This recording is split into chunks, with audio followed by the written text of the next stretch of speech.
as we're walking across the facility. You just never know what you're going to bump into. 1969 Dodge Charger 500. The 500 series brings about a different grille.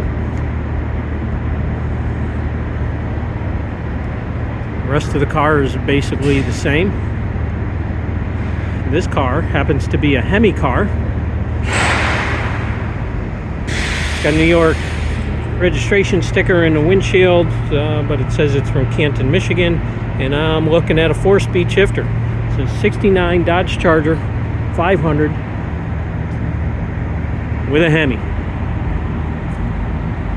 And there goes that 67 Impala 427 Super Sport that I was just alluding to. I believe that car is going to be in vintage certification. And just an incredible survivor car. I took a real quick peek. The condition of that car is nicer than some actual restored cars. But back to this car. Really nice car. And that's basically what you see here at this show. It's got Ontario license plates on it. So the Canton, Michigan car must have come over the border to get picked up by transport and then brought here to the show. But this car ultimately might live in Canada. Okay, moving on. Let's see what else we can find. Here's another one. More than likely in the resto mod category.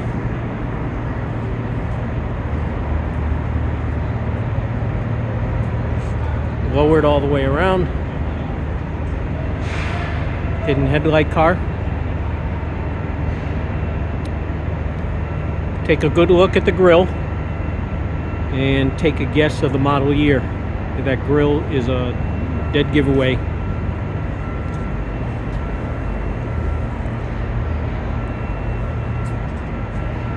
'69, '70, '68 all had different grills. We're not talking about a 500.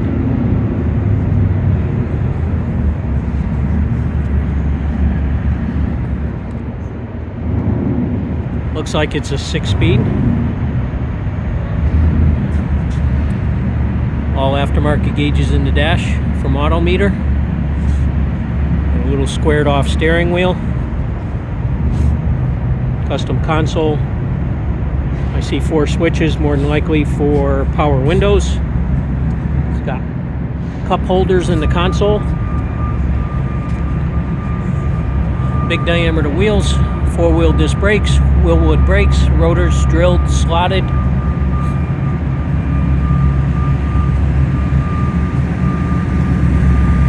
And guess what? Comes another one rolling in. Probably gonna park in front of or right next to this one. Looks like it'll park up in front. Things are changing by the minute.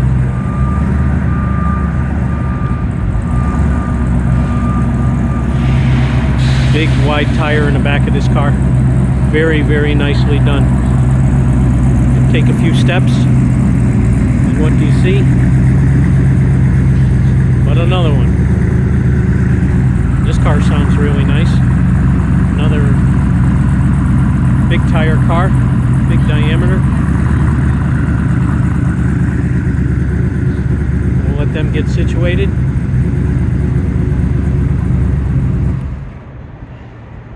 This one's an RT, 4-speed, buckets, console.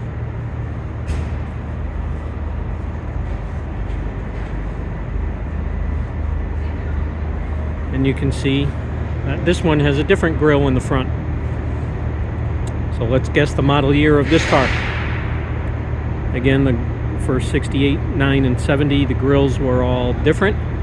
And once you learn them, they should be very easily identifiable from the front.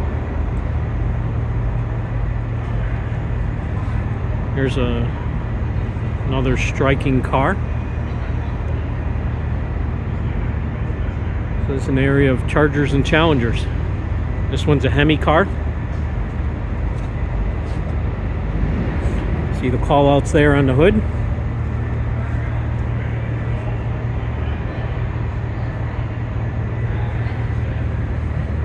Let's see if this is a stick car. Sure is. Pistol grip shifter. I believe this one came out of a transport truck, one of the reliable carrier trucks behind me, and just got placed over here, just out of the way. It'll be interesting to see ultimately where it lands on the show floor. It'll probably get moved a couple times.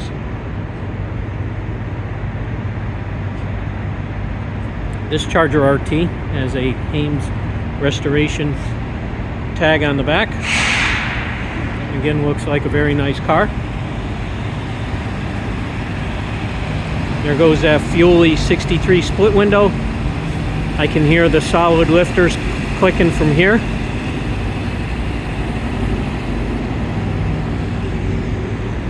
Just as they should be. They're not offensively loud. Sounds like they're adjusted just the right way.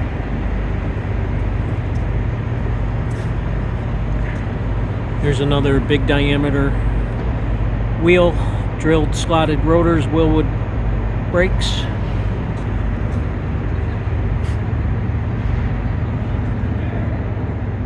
This one is electronic push button automatic in the console.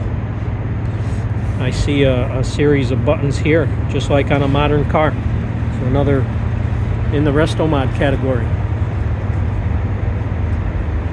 This one came all the way from Nevada with transport. And there again, like the other one, has the same grille in the front. So if you picked a model year on the blue one, it's the same model year in this particular car. So in the comments, write your opinion as to what model year these cars are. Again, you have two with that style grille and one with this style grille. Let's take a walk down over here. This seems to be filling in a little bit.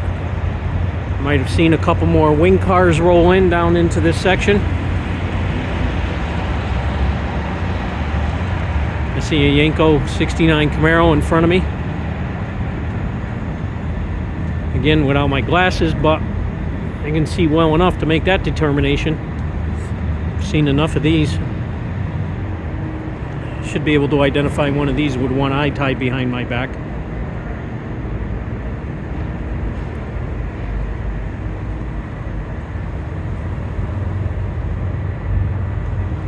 And what do we got going on in here? Buckets, no console, 4-speed.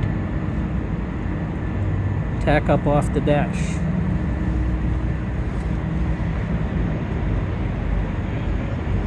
Proper SYC on the headlights, proper striping. 427 call out on the hood, as it should be.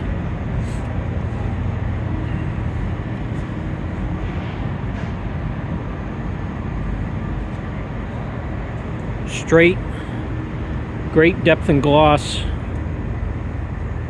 Very proper door gap. Stripes are aligned properly height-wise.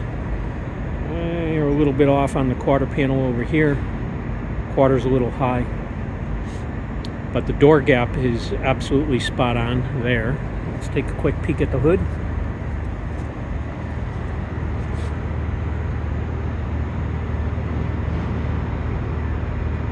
You got to remember that, you know, after 38 plus years professionally inspecting cars, my eyes are trained for this stuff. That gap along the hood gets just a hair tight in the back compared to the front. And it's pretty darn consistent here on this side.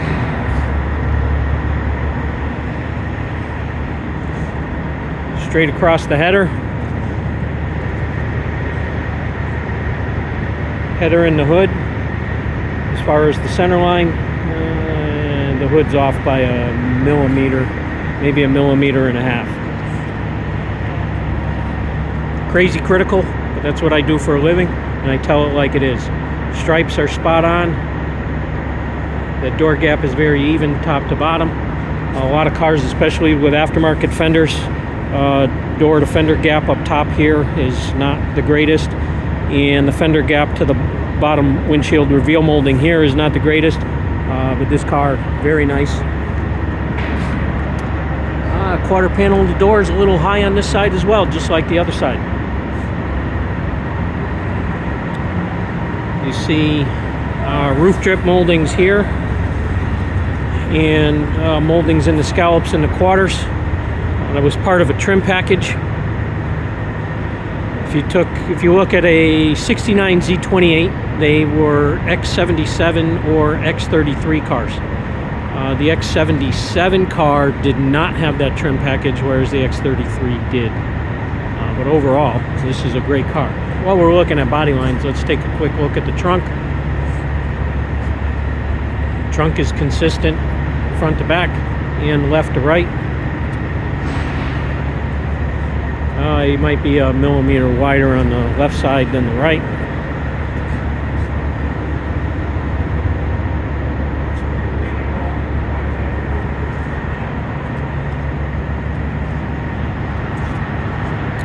And a bit tight on the corner on the other side compared to this corner over here. Again, being very critical.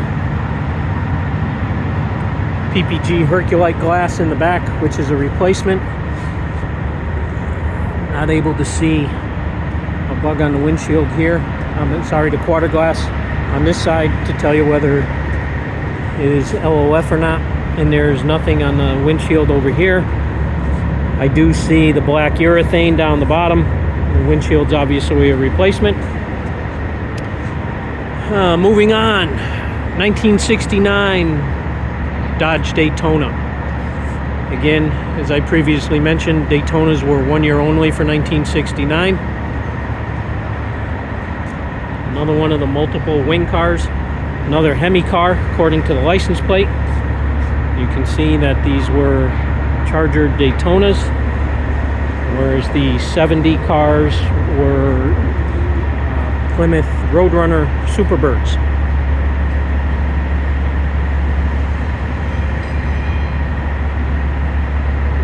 Numbers matching, original motor and transmission, original equipment restored. Big dollar car.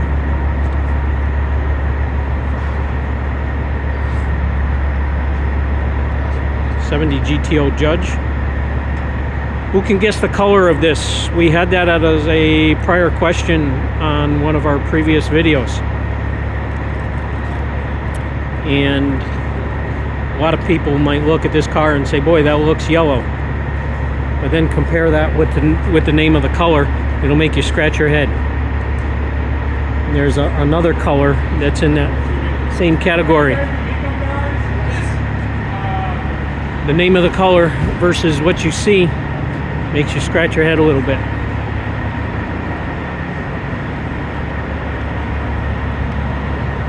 Here's the Hemi car that we saw before. Next to a 1971 Cuda. High impact color. Another Hemi car. Billboard decals on the back. Major pain in the butt to install those because they're just so big. Limited offer from the factory. A lot of assembly line workers complained of the difficulty to install those, so they just stopped offering it. And our line of wing cars grows. There were 5 over here when I walked by before, and now we are up to 1, 2, 3, 4, 5, 6, 7, 8, 9, 10, 11. Daytona's added on the end. And Daytona's added over there. 2 more. So you have Daytonas as bookends,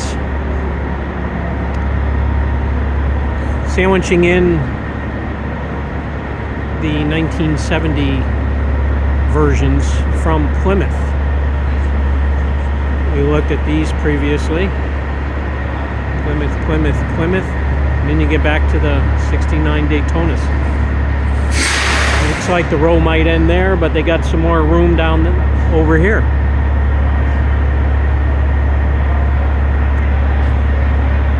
And then there's another one over there.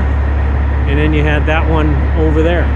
So the count continues. Definitely off my fingers and onto my toes to be counting the total number of wing cars.